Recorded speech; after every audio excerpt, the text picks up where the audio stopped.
How's it going, gamers? My name is Rushcoat, and I wanted to show you today something I've been working on for the past few days. It's a very simple, small little game where you make a classroom and you put some chairs in, this sort of thing, where you just hit E and a chair appears. So it's just about classroom arrangement, and you would be timed to see how long you can do it in. It's a bit of a time trial. So we're going to be starting this from scratch, and just going to show you this across a few videos on how I made it, and even moving forward from there and adding a few more things functionality wise, like timers and I think like a screen reset, a game reset, that sort of thing. Okay, so let's get into it. So starting off with a first person template, I've made a few different blueprints ready to go. You just need to start making the objects inside them. We're not going to be doing anything with colors today, so that'll be for a future video. What we'll be working on is trying to make the chair, the classroom, the table, and even a door. So I should make a blueprint for the door. Let's call it door. As well as some first-person character stuff. So let's go and do that first. Open first-person blueprints, first-person character, duplicate that, and we'll call that my pawn. And I'm going to be going through this pretty quickly, so if you miss anything, just feel free to rewind the video and watch it again. So we're going to open up first-person game mode. Let's see, we need to set the default pawn to my pawn, so that's the one that's going to be loaded into the game, and we'll be controlling that rather than default first-person character. So my pawn, just going to push that to the content folder. So going into my pawn, so we don't need a lot of this stuff. Like if you're just building a very basic game for PCs, then you don't really need VR, so we can delete that. Stick input, not necessary. Movement, still necessary, so you can move around. We don't need to shoot projectiles, so I'm just going to get rid of that. And well, that's about it. So mouse input, jump, and movement controls. Could get rid of most of the stuff here as well, so let's do that. Let's see, gun, delete that gun. Not sure what that sphere is for. Oh, that's for the projectile. VR gun, we can delete that. VR marker, delete that. And okay, and character movement, we can leave that alone. As for the capsule, we can change this, because I noticed that this is a bit too big and clunky sometimes, so I'm just going to change it to, let's see, 0.5, 0.5, and that's 0.5. Really tiny. You're like a kid playing in this classroom, let's think of it that way. Okay, so compile, construction script. Okay, we need to get rid of this.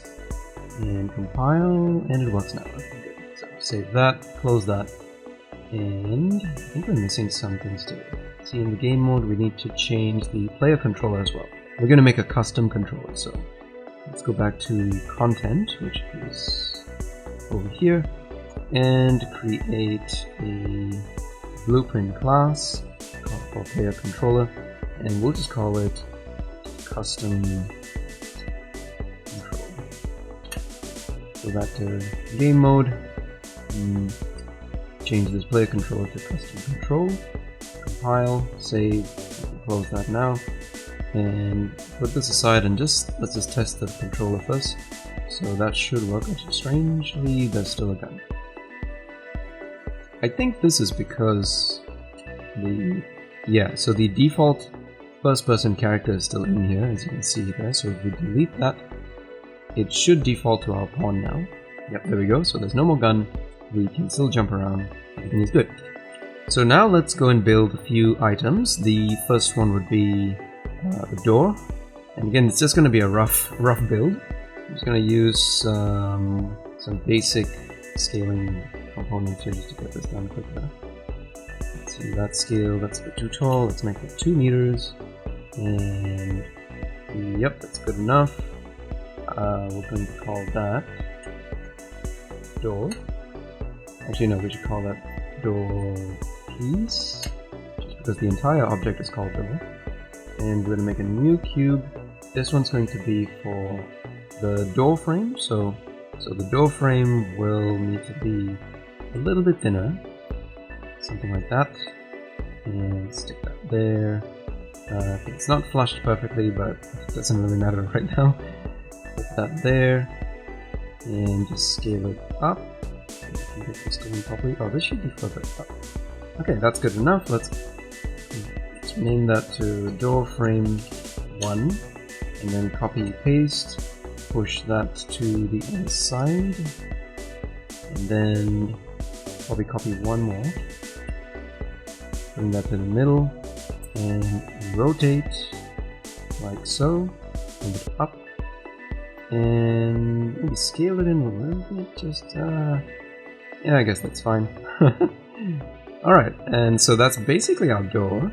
We could make it just use some colors on it as well. So let's go into this material here, and we're going to promote the base color to a parameter, and change this to, actually no, I'm not going to change this. I'm going to make a material instance of this because that is quicker to update, and we'll say this one's let's go brown. Oh right, so I can't change it yet because I need to save this.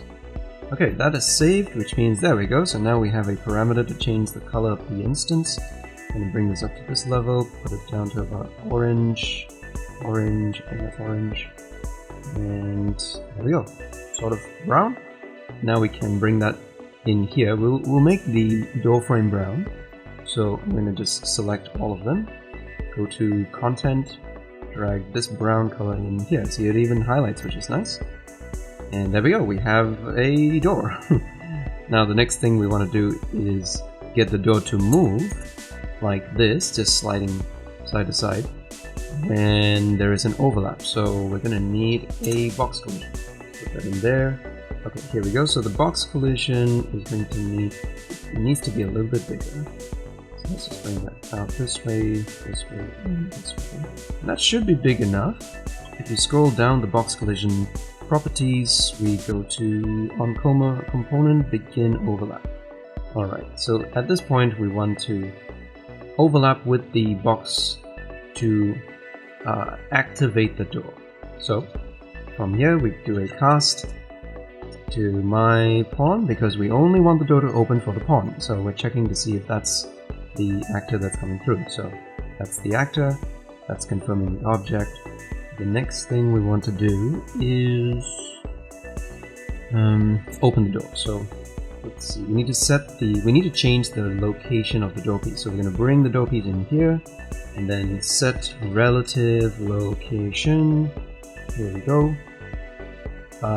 Now we're going to split this, and we just need to change one of these, X, Y, or Z. So having a look at the door piece, if we wanted to move to the right or the left, that's going to be the green arrow, which is the Y component. So coming back to this, we want to change the Y component in a certain way. So for example, if we want to get the location of the door, so get the world location, and open this pin as well. So X is going to go into X, Z is going to go into Z. So those won't change, but the Y value needs to change to, let me see, we need to minus by a certain amount, so float minus float. Let's say we minus, I don't know, how big is this door? This door is 1.25 meters wide, which means if we move about 1 meter of it to the right like this, then, well, like 100 meters, then that should be fine, I guess, if we move it up to 120. Alright, so let's do that. So we move it out by 120 up to Y, and that should be good enough. We need to connect these two, and I think that's it. So let's just compile and check if this works. Yes, we need to bring a door into this, so we're just going to bring the door in like that, and play.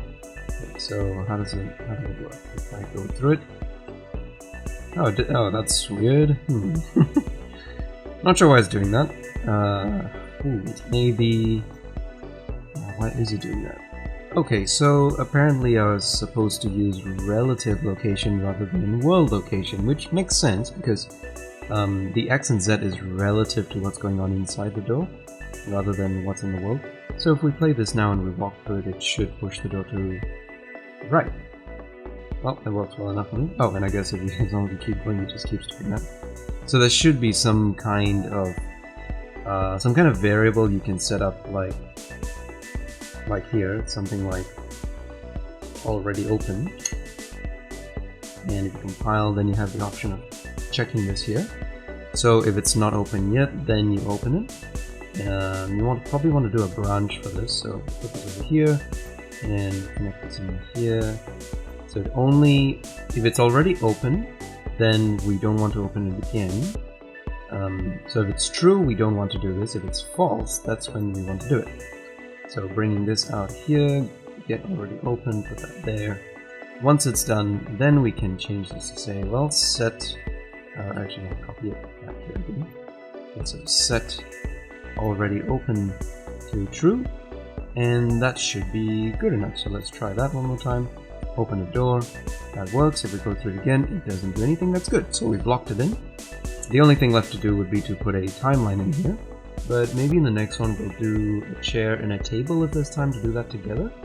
And that's going to be the meat of the game, because you want to put a chair, you want to place a chair in a very specific location where the table is, not just wherever, like how I did the flowers in a previous video.